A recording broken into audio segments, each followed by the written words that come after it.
Pada suatu siang, Abu Nawas membawa lampu minyak dan menggoyangkannya sembari berhenti pada setiap sudut rumah. Setelahnya, ia kembali berjalan dengan lampu yang masih dipegangnya. Tingkah Abu Nawas menggegerkan penghuni Baghdad. Mereka heran, bagaimana bisa orang secerdas Abu Nawas berjalan di siang hari ketika sinar matahari menyorot sambil membawa lampu. Abu Nawas mulai gila, kata salah seorang warga Baghdad yang tengah memperhatikan Abu Nawas. Walau begitu, Abu Nawas tidak peduli. Keesokan harinya, ia melakukan hal yang sama, hanya saja kali ini lebih pagi, sambil tetap membawa lampu minyak. Tanpa bersuara, Abu Nawas menoleh ke kanan dan kiri.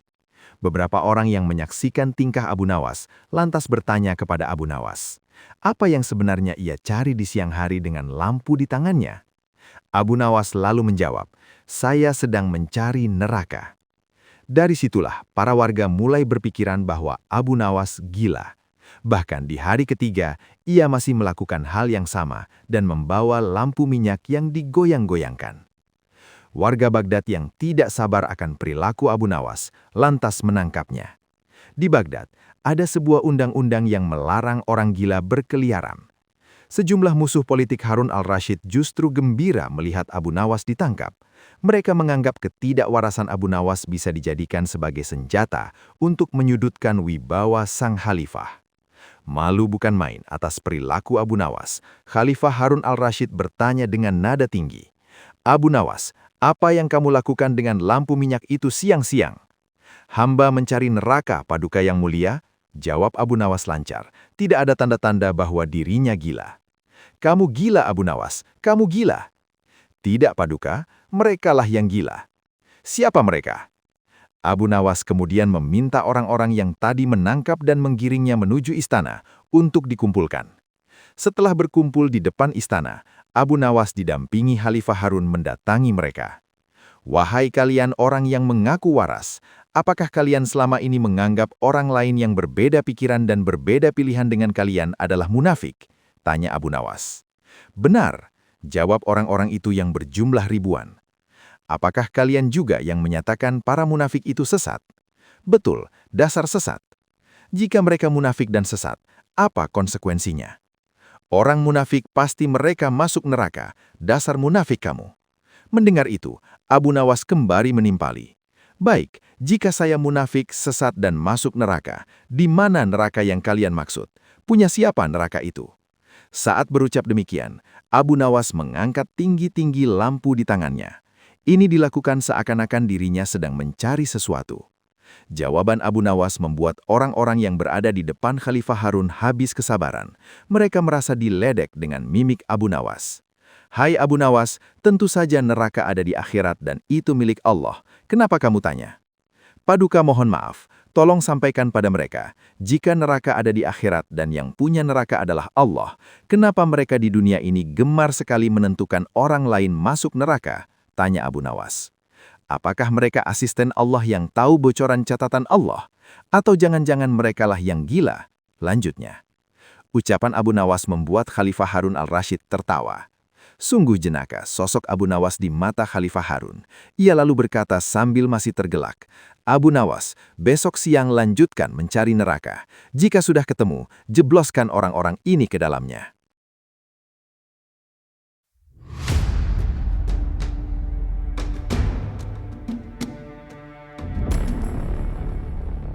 Dikisahkan kala itu sejumlah penduduk Baghdad berkumpul di depan istana Khalifah Harun al-Rashid. Sebagian berteriak dan meminta agar Abu Nawas ditangkap. Para penduduk protes karena baliho raksasa milik Abu Nawas yang dipasang di depan rumahnya yang berbunyi, dijual cepat, matahari Baghdad, siapa cepat dapat bonus anak unta. Penduduk lainnya merasa panik dan kasakusuk di depan istana. Mereka takut sekaligus bingung, jika matahari Baghdad dijual, maka bagaimana mereka bisa hidup? Abu Nawas, kamu serius mau menjual matahari? Tanya Khalifah Harun al-Rashid sambil mengamati massa yang membludak di depan istananya. Benar Baginda, supaya kita bisa ikut cara mereka menggunakan otak, jawab Abu Nawas. Maksudnya?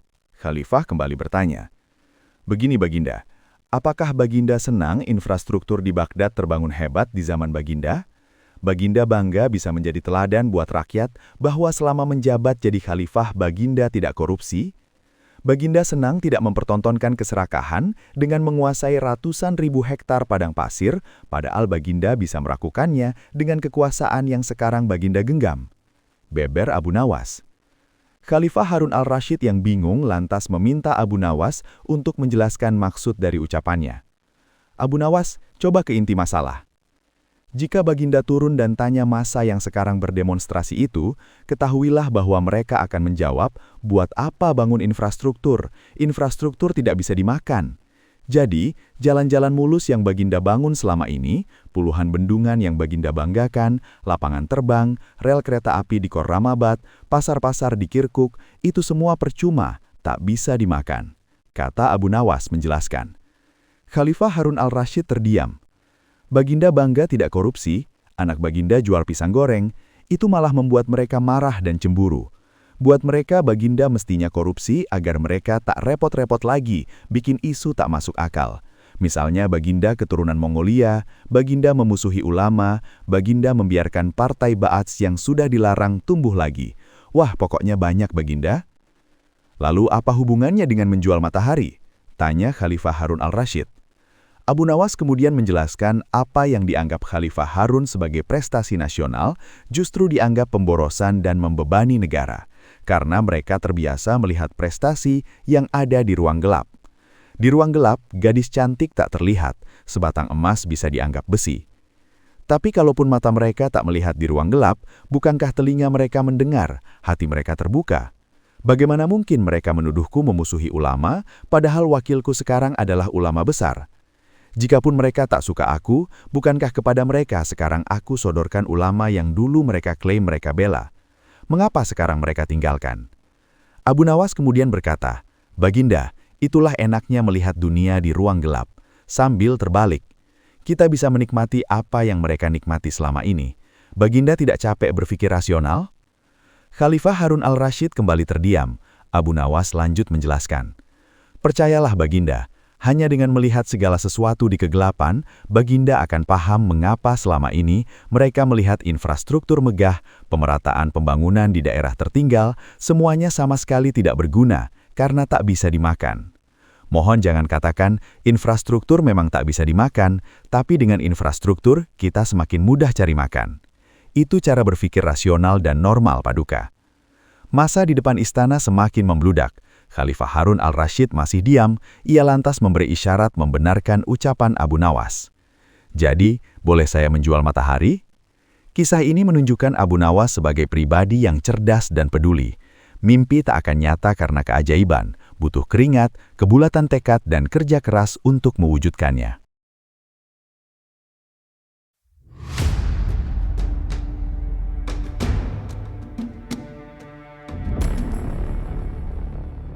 Suatu hari, Abu Nawas berencana untuk menjual sang raja yang bernama Khalifah Harun ar-Rashid. Akibat rencana tersebut, lantas Abu Nawas menghadap Khalifah Harun ar-Rashid seraya berkata, "Ada sesuatu yang amat menarik yang akan hamba sampaikan hanya kepada Paduka yang mulia." Mendengar hal itu, Khalifah tersebut menjawab dengan rasa penasaran. "Apa itu, wahai Abu Nawas?" "Sesuatu yang hamba yakin tidak pernah terlintas di dalam benak Paduka yang mulia." "Oke, kalau begitu cepatlah ajak saya ke sana untuk menyaksikannya." Abu Nawas memang terkenal sebagai sosok yang selalu membuat orang penasaran akan sesuatu. Karenanya, ia kembali berkata, "Tapi Baginda?" "Tetapi apa?" jawab sang raja yang sudah tidak sabar dengan apa yang akan ditunjukkan oleh Abu Nawas. "Oke Baginda, jadi begini. Baginda harus menyamar sebagai rakyat biasa, supaya orang-orang tidak banyak yang ikut menyaksikan benda ajaib itu." Sang raja yang sudah sangat penasaran lantas mengiyakan anjuran Abu Nawas. Ia bersedia menyamar sebagai seorang rakyat biasa dan keduanya pergi ke sebuah hutan. Sesampainya di sana, Abu Nawas mengajak mendekat ke sebuah pohon yang rindang dan memohon kepada sang raja untuk menunggu di situ. Lalu, Abu Nawas menemui seorang badui yang merupakan penjual budak. Ia mengajaknya untuk melihat calon budak yang ingin dijual, namun Abu Nawas mengaku tak tega menjual budak di depan matanya langsung. Ia mengaku budak tersebut merupakan temannya. Setelah dilihat dari kejauhan, badui tersebut merasa cocok dengan orang yang ingin dijual Abu Nawas. Usai kesepakatan terjalin beserta kontrak, Abu Nawas mendapat beberapa keping uang emas. Sang raja yang tidak tahu menahu terus menunggu Abu Nawas. Sayangnya, beliau justru tak kunjung menampakkan dirinya. Malahan, terdapat seorang penjual budak yang menghampiri raja. "Siapa engkau?" tanya raja. "Aku adalah tuanmu sekarang," ujar Badui tersebut yang menghampiri sang raja tanpa mengetahui bahwa yang ada di depannya sekarang merupakan seorang raja. "Apa maksud perkataanmu tadi?" jawab raja dengan wajah yang memerah. Dengan enteng penjual budak itu mengeluarkan surat kuasa seraya menjawab, "Abu Nawas telah menjualmu kepadaku dan inilah surat kuasa yang baru dibuatnya." "Apa? Abu Nawas menjual diriku kepadamu?" "Ya," jawab sang Badui dengan nada membentak. Merasa makin geram, sang raja lantas berkata, "Tahukah engkau siapa sebenarnya diriku ini?" "Tidak, itu tidak penting dan tidak perlu," ujar sang Badui singkat. Ia kemudian menyeret bahu budak barunya ke belakang rumah. Sesampainya di sana, Badui tersebut memberikan parang kepada Khalifah Harun ar-Rasyid dan memintanya untuk membelah serta memotong kayu. Melihat tumpukan kayu yang banyak, sang raja memandangnya dengan ngeri, apalagi ia harus membelahnya. Sayangnya, sang raja tidak mampu membelah kayu tersebut dengan baik, malahan ia menggunakan bagian parang yang tumpul ke arah tumpukan kayu. Sang Badui kemudian memarahi Khalifah Harun ar-Rasyid. Dengan begitu, si raja membalik parangnya sehingga bagian yang tajam mengarah ke kayu dan berusaha membelahnya. Menurutnya, pekerjaan tersebut terasa aneh. Dalam hati ia bergumam, "Seperti inikah derita orang-orang miskin demi mencari seuap nasi, harus bekerja keras lebih dulu?" Badui tersebut kerap memandang Khalifah Harun ar-Rasyid dengan tatapan heran dan berujung marah. Dirinya merasa menyesal telah membeli seorang budak bodoh. Si raja lalu berkata, "Hei Badui, semua ini sudah cukup. Aku tidak tahan." Mendengar hal itu, sang Badui semakin marah. Ia lalu memukul raja seraya berkata, "Kurang ajar kau budakku, kau harus patuh kepadaku." Khalifah Harun ar-Rasyid yang tidak pernah disentuh oleh orang lain, tiba-tiba menjerit keras akibat pukulan dengan kayu yang dilakukan oleh si Badui. Karena tidak kuat, ia lalu berkata sambil memperlihatkan tanda kerajaannya, "Hei Badui, aku adalah rajamu, Sultan Harun ar-Rasyid." Melihat hal itu, sang Badui langsung menjatuhkan diri sambil menyembah sang raja yang habis dipukulnya. Walau begitu, sang raja mengampuninya karena si Badui tidak tahu menahu mengenai dirinya yang merupakan seorang raja. Sementara itu, Khalifah Harun ar-Rasyid sangat murka kepada Abu Nawas dan ingin segera menghukumnya.